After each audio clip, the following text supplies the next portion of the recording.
That's a good time to start.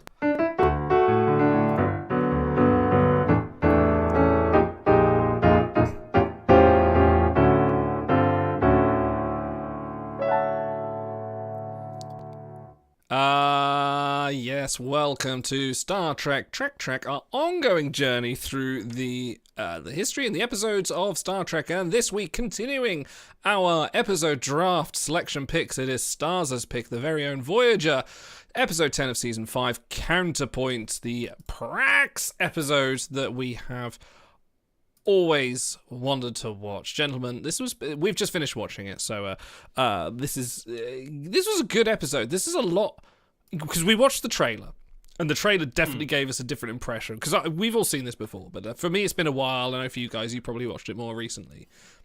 Yeah. And I watched the trailer and I was like, I don't remember it being this hammy, but this was a hammy episode, but in a very good way. Like, there's lots of very good Well, it's acting. self-aware. Yes. Like, Janeway is hammily flirtatious and also hammily, like, sort of sarcastic, and obviously Kashyyyk is very... Or Kashyyyk. I can never say his name. Is it Kashyyyk? Kashuna. I'm going to call him Kashuna.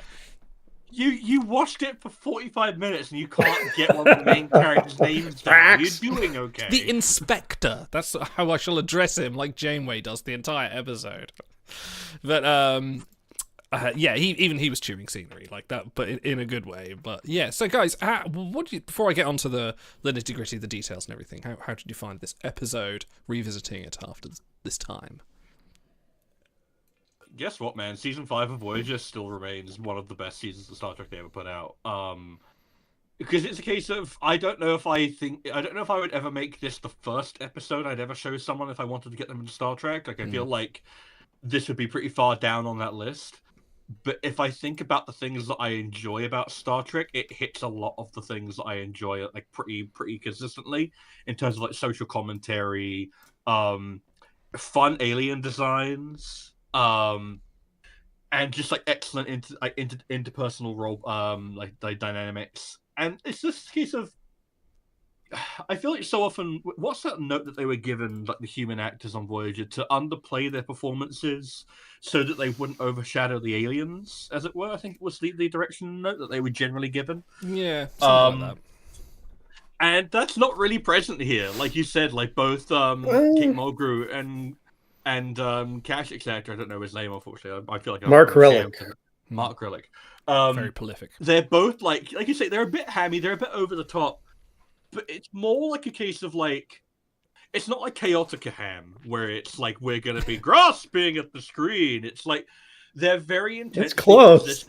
They're positioning themselves and their lies opposite one another and trying to see who will fall for it the most in their over-the-top demonstrations of sincerity and emotion. And there's still a degree of subtlety going on here and there, and especially in terms of like Mulgrew's facial acting, I think. But yeah, no, I think this is a fucking banger of an episode. I really enjoyed that. So you say you wouldn't show it to someone as a first episode. For it's not a slice of Star Trek necessarily, but I can see myself showing this to, if I had a few dates with someone and the chemistry was really good and she was interested, I think I might put this on, because it's a dance basically between those two. And I'll be the fascist regime, you be the humble starship. I mean, they really are up here in terms of, I mean, we kept talking about his clipped cadence. He's so quotable. And she starts out very deadpan. Like when he's reading off the names of the dead telepath crew members, for a very simple reason, they're dead. She's so deadpan at the beginning, but then once he comes back and says, all right, I'm defecting, then she warms up. She meets him on his level, and then obviously that scene in the galley where they're alone together, they're like, oh, this is crackling. They're really meeting each other here. This is good stuff. So, yeah, I mean, it's not necessarily quintessential Star Trek, but I mean, when you have 1,000 episodes, you get to do stuff like this, which is kind of out of left field, where it's more of an interpersonal drama. Yeah, like I feel like this is the kind of episode that kind of wouldn't get made in modern Star Trek, which it's like I feel like is a shame. You obviously get a lot less dross as well, but I think I don't the know if you'd closest get we something got quite like this. The closest we got is Burnham and Tyler, like early season 1. That was kind of along this I kind could of see lines and something sort of like that. romance, but between opposite sides. So, but that was Is more it spilled is out. it Lift Us Where Suffering Cannot Reach, the season 1 Strange New Worlds, where he's kind of flirting with a woman, but it turns out there's a much more serious story behind it. I can kind of see a few parallels there, but It turns out you're wrong, Stein. yeah, you don't get to drag out the relationship stuff. Yeah. You don't get to dedicate the whole 40 minutes like you do back then. So Yeah, I think that'll come up when I talk about the best worst. I think it'll probably come along worst as like this is a very rushed for 45 minutes. It's just a fair amount of anyone's time. But Prax, Kashyyyk is definitely the kind of person I would like to be like a season-long villain. This is an arc in the middle of it, and I would love to see him pop up again in like the season finale. It's like, I'm here, Captain. I don't know that it would justify a full season, but I think you could do like a 2 or 3-parter out of it fairly easily. That being said, I feel like if we're talking about it being rushed, I feel like this is so much better than a lot of the usual one-episode romances. Like, I think specifically of Meridian, of that god-awful DS9 That's episode. low-hanging fruit. That's low-hanging fruit. Come on, yeah, but it's the worst example you can possibly think of, where this guy who is as bland as fucking oatmeal with water is just, like, presented as the ultimate love of Jadzia Dax, and she's totally gonna disconnect from the rest of reality just to go, oh, and it didn't happen. What a shocker. And here it's just like, there's so much more honest about it, and it's very obvious that they've got a few ways in and out of it, and you're like, okay, I can see where this is going. They're being very honest with me about what this is going to be like. So just sit down for the 45 minutes, enjoy it, and you don't really have to worry about, oh, they're just going to get rid of him. You know they're going to get rid of him. And they, like you said, it's a very self-aware episode. I feel like they don't try and play you along with the idea he's going to stick around. It kind of reminds me, obviously not in terms of content, but it's like an Agatha Christie. It's like a Poirot. We know there's going to be a villain at the end. We know there's going to be a mystery. But the beauty of this story is they do keep you second guessing all the way. Like you always, you're wondering what Kashyyyk's motivations are. You're wondering, is Janeway going along with it? And even up to the point when they have the kiss in front of the shuttle, you're still a little bit like, what's going on here, until you get the final reveal of like, oh, yes, he was betraying her all along, which you're like, I knew it. And then you get the little twist at the end with, the little third act jump, just to sort of like the extra surprise of her going like, change the music, And I think it's not about it being, a typical romance. It's more about the mystery of like what's actually going on here. Yeah. And I think that's what makes this one of the better ones of those, because that's that second layer. It's not just whatever his name was on Meridian just being like, I really like you, but my planet's disappearing, to just like, by the way, I'm part of a fascist regime that was just harassing your crew. I really don't like telepaths, but you know what? I fancy just like, changing. No reason. Let's do science.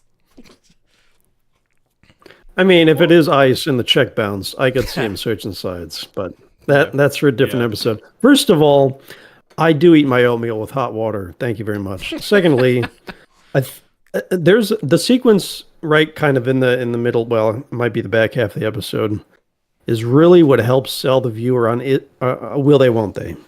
They're in the galley.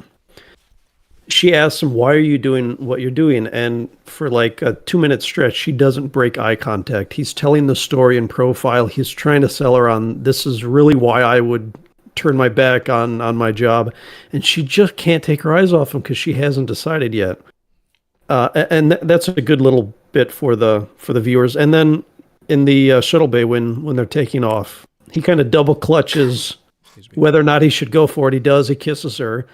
And then when they pull apart, she doesn't see him off. She kisses him again. So you're thinking, oh, did she fall for him? Is this really, is this really happening? Like, they give you just enough so you can believe that even if he's not going to last the episode, maybe he really is a good guy, but he dies at the end or something, or they fall in love and he sacrifices himself. You just don't know where it's going. Yeah. That's the kind of beauty of it. It's like at the end. And a really nice sort of ending, because the Devore, it's all-powerful race. They've got ships that could just blow up Voyager just because they feel like it. And at the end, he just kind of goes like, You got me. And he walked, and it feels nice in context of the episode, but actually, like, now you sort of talk about it, it's a bit like, you got me, I'll go. And I'm just like, if jealous love would just blow them up on sight, but I guess he's got enough of that ingrained honor and integrity in him to go like, fine. Because they still have Vulcans on the ship. Like, he could turn around and say, you still got telepaths, you're breaking the law. Yeah, but then he has to, like, say, okay, so you know that whole elaborate sting we came up with to capture that Federation, that Kahari vessel, that completely failed. We scared off the scientists we were keeping an eye on who had an idea about the interstitial flexure, and we lost two whole shuttlecraft full of telepaths because I overplayed my hand. Yeah. And I'm like, sorry, this fascist like regime absolutely would put him in the camps for that. So do you think we're it's gonna way say better for him to just we're not gonna.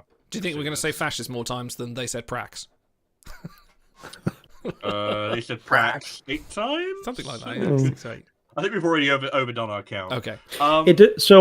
Because I said pre-show, I watched this, I don't know, a few weeks ago, and I was having that same thought. We get to the end, I'm like, well, why the hell would they let him go? Throw him in the internment camp. And then he gives that line, do you want this on the record? I'm like, all right, that gives it a pass. Because how many times have we seen Starfleet captains, something goes wrong, they're like, well, the mission was off the record anyway. Since we mentioned Strange New Worlds, I think it's Shuttle to Confori. Like, M'Benga kills yet another person. And he's like, well, the mission technically didn't happen because we were doing it off the record, so I have nothing to report. And it's like, all right, if Starfleet can do it, the Devore can do it once in a while. Yeah.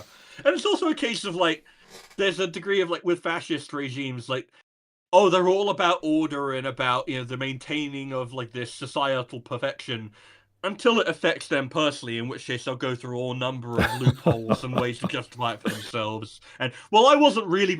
It's one rule for them, it's one rule for me. It's fine. I'm helping maintain the order. It's important that my happiness be maintained. Like, it's... Like, there's actually a lot... It's actually a fairly decent, like, they take down, like, the fascist, like, ways that they kind of play on people in that respect. So, I really want to talk about Janeway in this episode. I think this is a really good... If you had to take a single episode and use that and blow it out as what you would want Janeway to be... That sucked out. I think this... Correction, sir, that sucked. High five, Idol. Oh my god. Sorry, carry on. No, keep on going. Thank you, Commander Data. If you had to take one episode as your baseline for Janeway and make that like the metric by which all others were written, I feel like this might be one of them. Because she's incredibly intelligent, she's canny, she is scientifically inclined, she's manipulative in a way, because it's not just the way that she plays Kashyyyk, but also the line about, a lot of those admirals and I were on a first-name basis, because she's a full-on Starfleet brat who had, like, a dad who was an admiral as well. Yeah. And then you also get a degree of, like, she's a woman captain, she's alone, she has to be held apart from her crew, and it obviously weighs on her in a way that captain.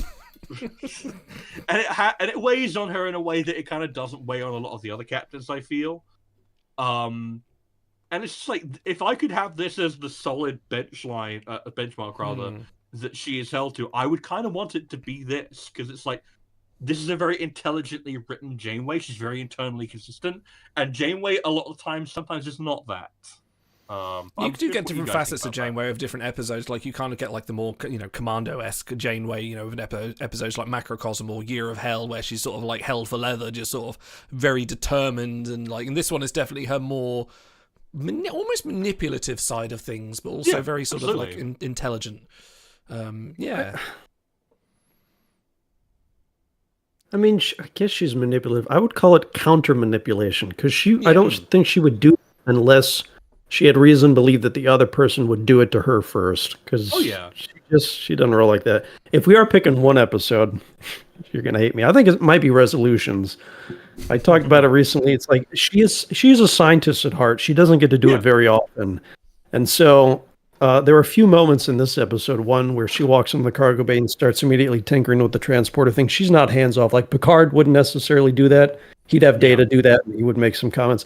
And then when they're in, I almost said 10 forward, in the galley, where they're analyzing the wormhole patterns. Like she enjoys that. She doesn't get to do that all that often. So I think that's part of the reason she gravitates to Seven is because they have a lot of sciencey stuff they can do together. But Yeah. Yeah, that's my thoughts on that. Awesome. Yeah, it always comes back to resolutions, Roto. That's the last one. Look, it is To be a fair, good. If you're It's going a to talk good about slice of Janeway Janeway. romances, you can't not have Chakotay in that conversation as Yeah. well. Yeah. I have something. All right. Go on. My memory of a pull of the episode. The original pitch for the episode was focused on 7 of 9. The refugees were hiding in Voyager's landing struts, and when Voyager's forced to land, 7 risked her life to take the refugees into neutral space. Janeway's romantic stories, however, were originally to have been with someone quite different from Kashyyyk. Quote, the original love interest was one of the people who were victimized. Story editor Nick Sagan went on to say, the writers pitched it to me as a story about aliens hiding on Voyager. Think of it as the Diary of Anne Frank on Voyager. Those all sound like really interesting ideas to me. And because I read that earlier today, I thought about it for a little while. Did they kind of softball it? Because those are all a little bit more intense. And they end up focusing on the romance and the back and forth. I mean, not every episode needs to be like really heavy. No, but I mean, you can have like, excuse me, my voice is giving up tonight. You can have stories that are at the backdrop of like more serious occasions. Like, I'm sure there is some, what was it? Gone with the Wind. It's set at the backdrop of what it is as a romance story in the same kind of context, but, underneath is, something a larger story being played out. And this is, like I say, this could use a few more episodes to get to maybe more hard-hitting stuff like that. But I do love the comparison to the Diary of Anne Frank, because it kind of is like, the Jewish people's, trying to be smuggled out of Germany or out of Europe as well to try and be saved after the Nazi occupation. This is one-to-one exactly that. And this is, and again, there are lots of tales of people collaborating with the Nazis in time, and to either save them or to work with them, and being exactly the same situation that Janeway's in. And it's, again, we laugh about talking about fascism, but this is exactly inspired by World War II. Like there's no doubt about it. And I think if they had gone heavier, if they'd have gone a bit more explicit, it might not have been as good, because I think there are I can't think offhand, but there are definitely some Star Trek episodes that do deal with this as a heavy concept of sort of. I mean, a lot of DS9 Bajoran episodes kind of go into that. Yeah, exactly, and there's a place for that. But I think this being a backdrop of something else doesn't hide the fact that this is still a serious topic. I think they still do address that in itself. Yeah, and thinking about that original pitch, I'm kind of glad that it didn't end up being that, because, like Overtime mentions in chat, dang, we missed a chance for 7 to learn a lesson, and I want to just amend another lesson, because by this point we hadn't quite reached the point where every episode was a 7 episode, but a lot of them were starting to return that way. And I'm kind of glad that we decided, no, let's go with Janeway and let's focus on the interpersonal dynamic of it, because I feel like so often with episodes that do focus on systematic oppression and stuff like that, you can get lost in the source a little bit, especially if you show a really wide shot of it. Whereas this is a very small, it is literally like the Diary of Anne Frank situation, where it's like it's one person, a very small, one person as it were. Like everything Kashyyyk is the one person, I guess. And like in a very small scale environment, and you're playing out the effects of the regime on all those people. And I feel like it's a bit more underplayed in that way. It feels like it's more about a character piece, a bit more about Janeway, more about her relationship with Kashyyyk. But I think it does a really good job still of effectively sketching out everything else with little inferences, like just little things like do we want any of this on our record, or and then I wrestled with my ethics, and then I went back to work. Like I think that those are very sharp and keen observations about like the nature of work like this and what people like this are like, which maybe they do occasionally have a moral conflict, and then they get right back into it because they deluded themselves that it's the right thing to do once, and they'll do it again. It is, yeah. I wouldn't say it would be better one for one. You could almost split it into 3 different episodes and run with each of those stories, and it would be kind of interesting. You could do, And we do get a lot of 7 later seasons. I could actually see Tuvok do that. If you think back to season 1 Prime Factors with Gothor Laban, pleasurable. He ends up going against Janeway's orders to do the trade for the trajector. And when she calls him out, he says, I spared you the choice so that you didn't have to make it. I could see him doing that because he is one of the oppressed, marginalized people. He is a telepath. I could see him finding their plight interesting and being like, I have to do, my internal morality system means that I have to make this call whether or not Janeway wants to get involved. Maybe he goes renegade and tries to rescue them. I could see something like that working too. So I'm not trying to change the episode. I do think it's wonderful, but just all those little story ideas. Yeah, what the initial pitch was. Although it does strike me that you heard romance and then you immediately tried to make it Tuvok. You just want it to be gravity, don't you? That's going to be a draft pick next time. So, fun fact time. This was directed by Les Landau, who has done loads of things in Star Trek, Encounter at Farpoint, blah, blah, blah. Like huge, extensive list of directing credits. So, quality. And one thing we did notice in this episode is a lot of really good camera angles. Like a lot of sort of like Janeway looking, sort of like shots looking up at characters, and a lot of sort of dramatic lighting to kind of sort of like imply that this is sort of a different situation to like normal Voyager. And I think it was very effectively done. Aside from the random handy cam on what's his name's ship, the puffy Tarot. Oh, we haven't even talked about him yet. Yeah. Oh, we'll get to it. we'll be like falling over ourselves to make him our best. Now, look, I don't want to burn us out on this, but we are doing a draft of like our favorite episodes remaining. So if there's an uptick in Hall of Awesome inductees in this line of reviews, I wouldn't complain. So I'm just saying, this is your episode, but the guy was so phenomenal. The line reads like he matches their energy. Yeah, he's got the physical stuff, the puffy. He's cocky, but then he's got a little bit of Ferengi in him when she holds the gasoline in front of him. He's like, I could. Yeah. Yeah. I love her reactions to when he does the puffy face, because she's very sort of coy and playing with it. He goes, and then she's just caught off guard.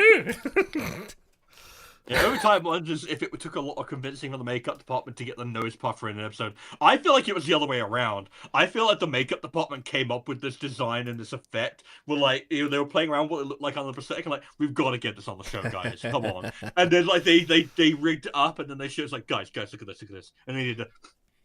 And they were like, and then they turned to the producers like, and then the producers were like, get it in the show next week.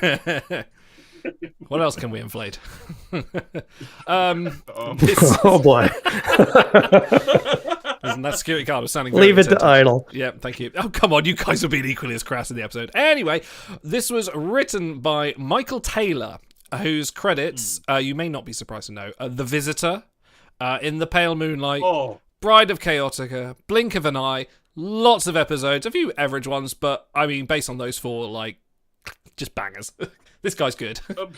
I'm sorry this guy wrote more good Star Trek than Gene Roddenberry. Yes.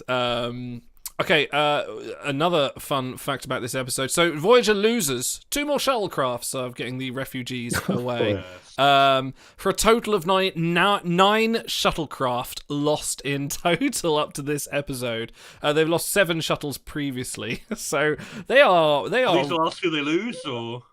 They're just gone. I think they just start giving them off, and then they. Well, I mean, like, do we lose even more in the? Oh, I imagine they probably are as well. Yeah. They actually should have just thrown in a line saying like, "We'll meet you on in this sector on the other side of the wormhole to get their shuttles back." That wouldn't have hurt anything. But this is not long before the Delta Flyer's built, isn't it? Or is it already being built at this point? I think that's like big. Did we watch that one? Was that one of the ones we did? That was Extreme Risk, wasn't it? Yeah, we've watched that then. Yeah, so Delta Flyer is built now. So they've got, we got this. Is a few give them away. episodes Give them after. away. Just like, we've got a wholesale on shuttlecrafts. Let's go. Microwave and inflatable arm going into man. These Type 2s are priced to move. And we're passing the savings on to you. Yeah, there's Actually, I was thinking about wacky that. waving inflatable Neelix. Actually, Neelix is probably the most out of character he's ever been in this episode because he he's so didn't sullen. run his mouth. He just stood there at attention. That was the only thing we got from him. It Did was have a great. nice scene with Janeway in the mess hall where she was sort of also being quite coy with him. Oh, that's right. Yeah. Yeah. And also, All right, the being ghost over that little stories. shit kid. Yeah. Yeah. In a clearing. Wow, I bet you're fun at Knuckles parties. sandwich kid. Yeah, no, for real. What's in the box? I know. It's past the parcel. Not yet. So, character from this also appeared in Star Trek Prodigy as well. There was one of the Brunei refugees turned up and saw Vice Admiral Janeway in Prodigy Supernova Part 1 and thanked her for rescuing her. So it's quite nice. Again, credit to Aaron Waltke for Star Trek Prodigy for being such a Star Trek nerd and just putting that in, if you're, in the year 2024 and you're watching Prodigy and you go, your average fan is not going to remember Counterpoint of all episodes, but to actually put a speaking line in there. Average fan, Auto. Average fan. We are the exception. There is nothing average. No, the average fan would still remember. That's how good it is. That's very true. Okay, I think it's time to move on to... Bread. Gentlemen, and chat as well. What is your bread of the episode? Your bread is the most memorable moment of the episode that stood out to you as being a weird situation. Guys, I'm going to open the floor, and whoever can say puffy, inflatable, scientist, tube man first gets it. He's just such a good effect. It's such a simple... You can really tell what it is. It's a tube. That's all it is. But it's done with such elan and such grace. I'm trying to think of what was the other thing? There was another effect that was literally just like a tube that was just squirting. I think it was another episode, maybe in TNG. Well, I know in the cage. Yeah, it's Insurrection. Think of Insurrection and Rafu's head bleeding. He goes, no! And then his head just starts bleeding open. Yeah. And that is also just a tube with someone on the floor. How many tubes does it take, flowing Admiral? into it. Yeah. And it's I love prosthetic stuff like that. And like you said, Otto, his performance is so perfectly calibrated. I wonder how many takes they had to do for that, because I feel like it was either they got it done in one or they had to do a lot. Professional. Yeah, I almost wonder. It's every fucking flourish on that was so perfectly added, just for the perfect clarity. And it's not a particularly funny episode, I don't think. But that one episode kind of has enough levity in it to account for the rest of the screen time. It is a kind of nice little icebreaker, sort of in the middle of this kind of, I wouldn't even say high drama or high suspense, because it is kind of casual with that sort of floating intrigue in the kind of in a very Voyager way that it kind of just sort of simmers on the surface. But it does do a good. It is a good way to kind of get your attention again, and then when you break back into sort of the science and the intrigue, is sort of your mind's a bit more aligned on what's going on. So is that your bread? That's my bread is Drott. Go on, Auto. My contractually mandated shit on New Trek moment here. That's part of the reason. Part of the problem I have is they will script those moments for them. They will give main cast funny lines to say. Sometimes they're hilarious. Sometimes they're groaners. But I feel like they're just more scripted nowadays. Where back then, we were talking about some of the line reads. On the paper, it would look flat, but Janeway delivers them or Turat delivers them in a way that you would never imagine if you were just reading the script. And I think that's where a lot of the incidental comedy comes from, which I really appreciate. So I could go Prax, but I won't. Believe it or not, the bread that always sticks with me is when they rematerialize the cargo containers at the end. They open up and the vegetables are the weird. They found the weirdest shaped vegetables they could find. Yeah, they don't look normal. It's not like a lot of potatoes and carrots. It's I know they're like alien vegetables, and that always sticks in my head. It's that's so weird. Those vegetables. So. It does remind me of that TNG episode where they open the barrels of the transporter and they're just full of stinky fish, and it's for the Antideans. That kind of reminds me of that. Yeah. What a handsome breeze. Maybe it's all the Leola route and all of the food waste from the galley. That's all Neelix crappy. I don't need that. I think they've used Leola root before, just ginger root as the stand-in for that, because it does look a little bit alien. wasabi or some kind of like root. Yeah, I've vegetable. used ginger root in cooking. It does look very alien. It looks like an alien It fungus. grows so weird. It's really a pain in the ass to peel as well because you get the one little nodule. I was like, fuck it, I'm just cutting off. Yeah. Anyway, we'll clarify that on Ginger Talks, where we'll spend like 3 hours talking about Ed Sheeran. No, my bread. Yeah, sorry, I should never mention his name. He'll turn up. My bread of the episode, just that bit at the end, near the end of the episode, and it's similar to where you were, Auto. They've just opened the vegetables. And, like, Kashyyyk turns around and goes, you created false readings. She goes, that is the theme for the evening, isn't it? And it's just like, it's so good. Because she's just got that sly, gotcha grin. And that's the point where you go, like, okay, this is how she's done it. She's worked it out. She's double bluffed him, double jeopardy. Let's go. That's such a good little moment. And then they just have that exchange afterwards. That was the point that's done. I'm sure there's a few other there's a lot of very good Janeway-isms in this episode, but that was the one that just kind of like brought it back full circle. It was like, there it is. Janeway is a badass. She's just manipulative and clever in all the best ways. Yeah, no, I think that's like, if you were doing a top 10 of Janeway moments, I think that would absolutely be in there. Because it's like it's that Mulgrew delivery. It's like that is the theme for this evening, isn't it? It's just That's good. Change to music. you have to applaud the hustle. You have to applaud it. You have to appreciate it. Pure game.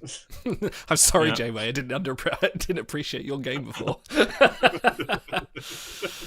Okay, how about we go on to The best advice I can give you is to just be yourself. You're the worst thing that ever happened to Zek. You're the worst thing that ever happened to me. Actually, that's the second best piece of advice. In fact, you're the worst thing that ever happened to the entire Ferengi Alliance. No. Just stop saying that.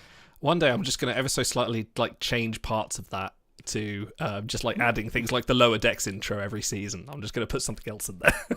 Well, one of these days I want you to play it, and then it does in fact go into the but it's Rom's nose. I want you to do that. I just but yeah, something like that. But it'll just get so long it ends up being about 8 minutes. So that's a great bit. It's- Do it. It's almost that long already. It's Yeah. true. Okay, best and worst moments of the episode. Let's start with you, Auto, this time. All right. They're both Janeway, ironically. Best moment in 10 Forward. I already mentioned it, but she can't take his eyes off Kashyyyk, and it's such a nice. I do wonder what the genesis of that is. If it was Mulgrew or if it was the director being like, "All right, you're not sure if you trust this guy. You know, give it this kind of." Or maybe she did a bunch of takes and the editors decided, oh, we like this one. But it really does add a lot to the tension of that scene in the episode. You're just not sure. She's not sure. So how can you be sure? I really like that. It's a little nitpicky, but the worst moments at the beginning, her line reads are just a little bit... maybe this is cruel. It looks like she has Botox in her forehead for a few of those. Like her just from the eyes up, she's completely dead.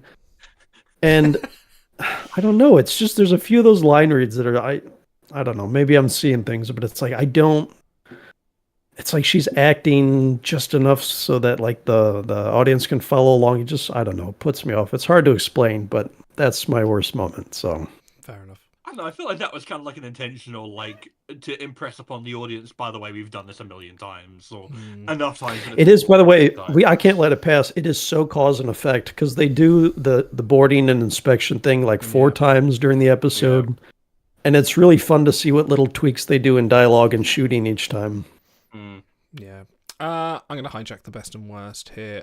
I think the worst moment for me, it's not really any one particular moment, but there is a point where I think it kind of goes along with my complaint about like the romance being a bit rushed, which again can't be helped in a 45-minute episode. But it's they're in the mess hall. It's 2:00 in the morning. They're delivering coffee and they're doing science stuff, and I'm like, why just these two? Where's Tuvok? Where's Seven? Seven with our very few lines. Where's the rest of your fucking technical crew who probably could have some insights other than this random guy you hope to sleep with? Like, this is not productive.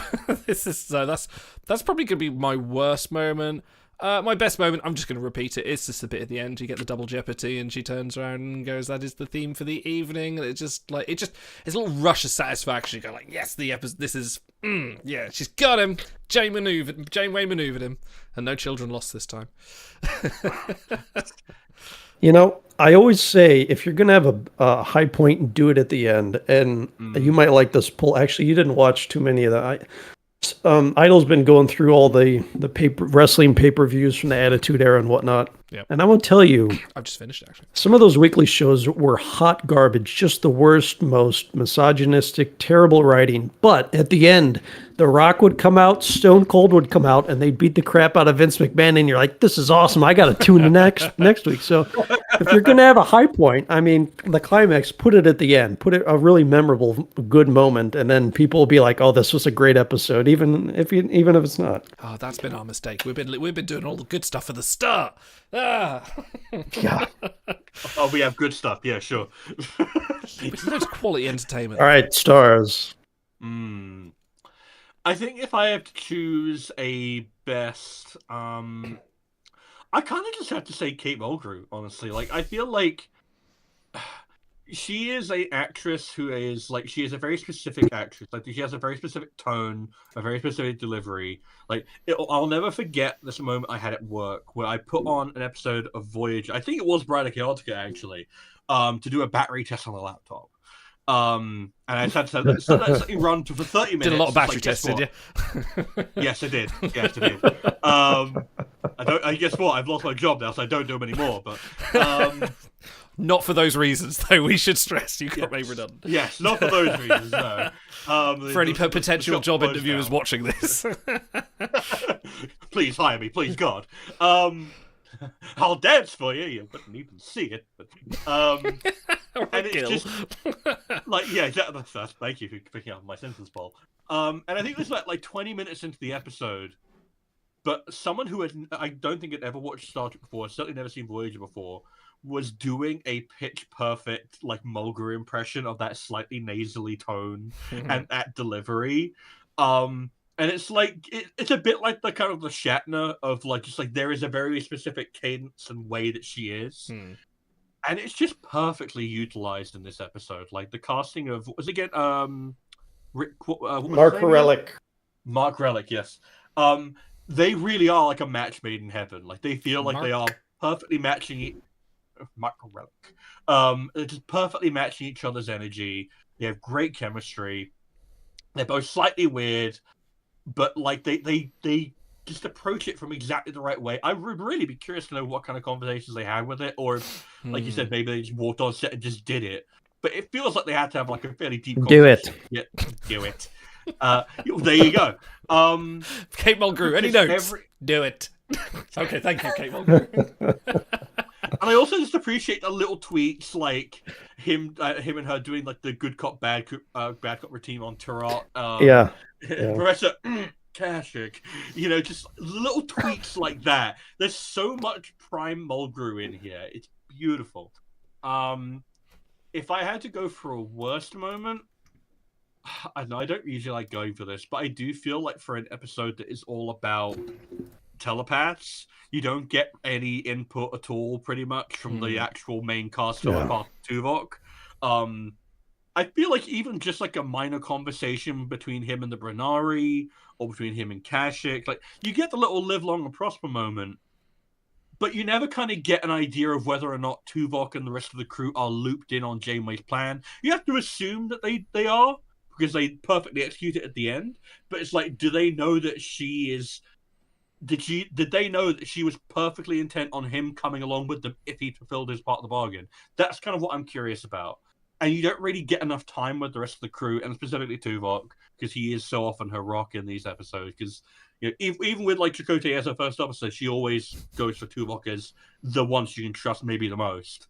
And it's just a bit of an underuse of him, because I always love a bit of Tim Russ. He's such a consummate professional performer, and I feel like he could have been really, really helpful here. But that'll probably be my worst moment. Just not enough Tuvok in an episode that really kind of could have used him in a. There could have been just one scene. That's all it would have had to been. Like maybe like a minute, even less than that. But something would have been nice. Yeah, this episode was very sort of main cast light. It's very much focused. So I've got a pop quiz for you guys. Oh, go on. No, you go on, Otto. But I mean, that's fine. I feel like that's the kind of thing we pick nits at when we're doing a review and we're trying to find nits to pick. But 26 episodes times 7.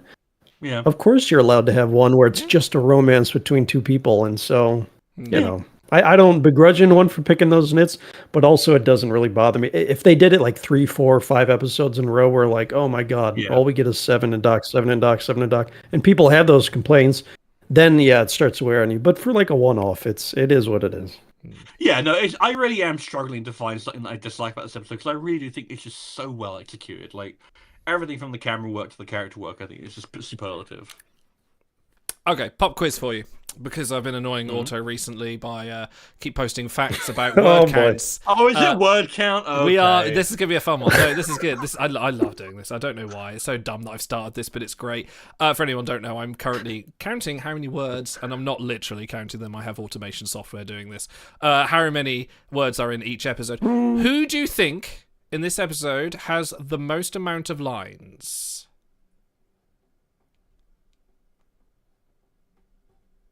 Can I take a random guess and say that it isn't Janeway or Kashyyyk? That would No, be it's gotta incorrect. be. That is incorrect. It is No, you take of the one, I'll two. take the other, Stars. All right, I will guess that Kashyyyk has the most lines. Okay, of dialogue. Auto. All right, I'll take Janeway. Well, I'll take Janeway. Stars, you have won. The Romulan rubber ducky. Yes, He Kashyyyk just does wanted have. an excuse to use that trigger. I know, it's great. I love Star Trek Scouts. I need to catch up on it, actually. Yeah, no, Kashyyyk has the most amount of words in this episode. Fun fact as well, of all the main cast... Hold on, you said lines, and then you said words. Is it lines or words? It's words. Or both. Words. Okay.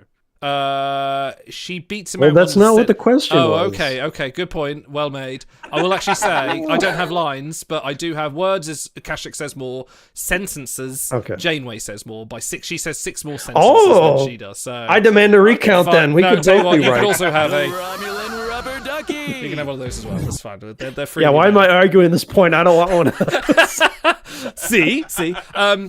So, of all the main cast, none of them get more lines than both Prax and Torat. They also have 3rd and 4th billing for the main cast. Are like completely neglected this episode. They are just there as furniture for like, you are being paid.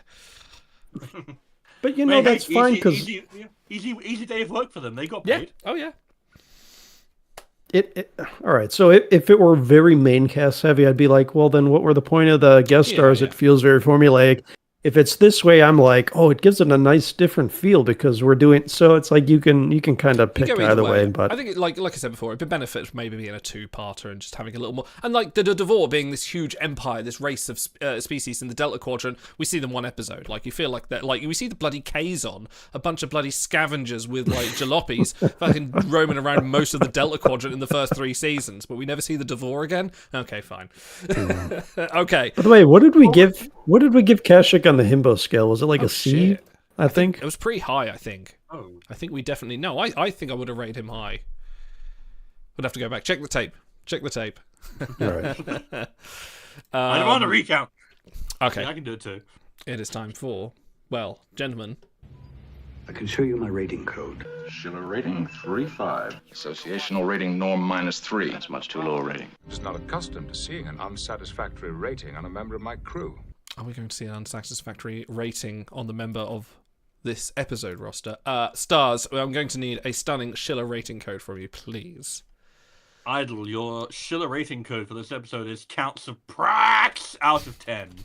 Just keeping it simple. Fantastic. Okay, Stars, since this is your episode, summarize how many counts of Prax out of 10 are you going to give this episode? It's not counts of prax, it's counts of prax. Oh, sorry, I'll change that in the text. Thank you. It's Prax. important. More A's. It's important. I pre-rated this a 9.5 counts of prax out of 10. I feel like I stick by that rating. I think that this is exactly what it needed to be. Like, also, you mentioned that the initial pitch and the initial idea, and I think that, like, in another world, sure, like, that's a good episode that I wouldn't have minded having instead of something a bit lesser in season 5. Like, swap it out for something I think in season 5 that isn't as good. but I would never want it instead of Counterpoint. I think the Counterpoint is one of those episodes. Like, there's a reason I picked it for my draft because we haven't done so much of Voyager. We haven't done pretty much all of the good episodes of Voyager, like the ones you really like apart from Relativity and like Timeless and stuff like that, which we have done. But there's so much good Voyager to review, and I feel like this is absolutely like if I had to do like a top 10, 15, this would easily make it. I don't know where it would sit. There's a lot of good Voyager. I know that people who are down on the series, I wouldn't say there is, but there is. And this is just so quietly competent in a way I really admire.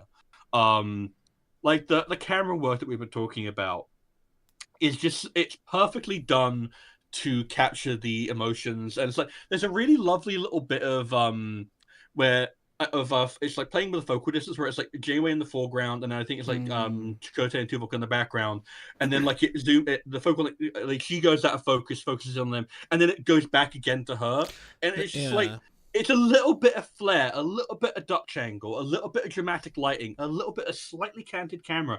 It really does add up and make it feel a bit more intimate and a little bit darker. It's just really, really well done. The dialogue is really snappy and just very, very to the point, very memorable. Lots of like really, really good lines in here.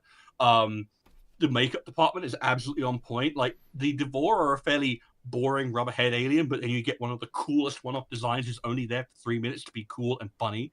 You get some fun little sciencey bits and pieces. You get a bit of classical music. You get some classic World War II shenanigans, which Star Trek in particular love to pull Can on. we not refer to the World War II shenanigans? Well, yeah, you know what? Guess what? We're heading a little bit of horse anyway. A little bit of horseplay in the European theater. Yeah. Hey, I'm allowed to say it. A lot of DS9 of this exact period like played on to a lot of those tropes for a good reason, because it makes for compelling drama, and it really does here. Like, and everyone gives an excellent performance. It's just a extremely, supremely well executed bit of Voyager. I give it a 9.5 counts of Prax out of 10. Fantastic. Okay, go on, Auto. How many counts of Prax are you going to give this one? All right, so I'm going to agree with one thing you said and disagree with one thing you said. My disagreement is I think they showed enough of the Devore, because they're essentially a bunch of ICE thugs coming to check, in the attic for stowaways.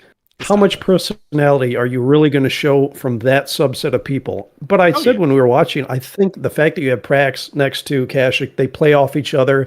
It makes Kashyyyk look a lot more sympathetic and human, because Prax is such an NPC next to him. So I think they actually do give you enough, considering who they send, as the slice of the Devore. So I think they give you enough. What I will agree with, though, is Voyager Season 7, Night, Drone, Extreme Risk, Timeless, 30 Days, Latent Image. There are very serious, heavy episodes, and really up until Counterpoint, the only light one you have is Once Upon a Time, the Trevis and Flotter one. Oh, yeah. So, the fact that they went kind of lighter, if you can call it that, it's still kind of heavy. The fact that they focus on romance does help it in the run of shows. Like, it fits in there much better. What am I going to give this? I'll give this a 9.3 counts of Prax out of 10. Thank you. Let's see. You're gonna whatever. You'll tar and feather me for this. I think her romance in Fairhaven, I buy that one more, because the fact that he's a hologram, that she can come back to him, revisit him later. And the walk and talk with Doc explaining why the relationship could work. I feel like that all just makes a more natural fit than an Alien of the Week. But that being said, I mean, it's great. It's so memorable. I don't think we even talked enough about Kashyyyk. What a great job. Everything he did. He straddles the line of believability. He straddles the line of this guy could actually be a fascist prick, but also you see I like that he uses the phrase humanity and humanitarian in the episode when he's trying to appeal to her, which is always funny to hear an alien say it.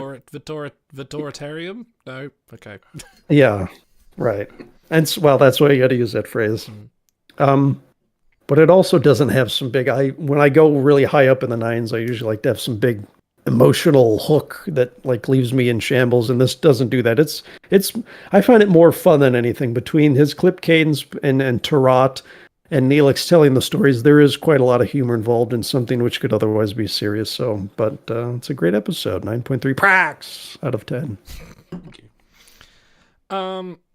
Yeah, I did thoroughly enjoy this episode. It hits all the right notes for being just a good 45 minutes worth of television. And it's one of those cases you never really look at the clock and you look down and go, oh, it's nearly over. Like, and I think, as I've said before, like I would have liked to have seen more of this episode or more of this theme expanded and had the romance sort of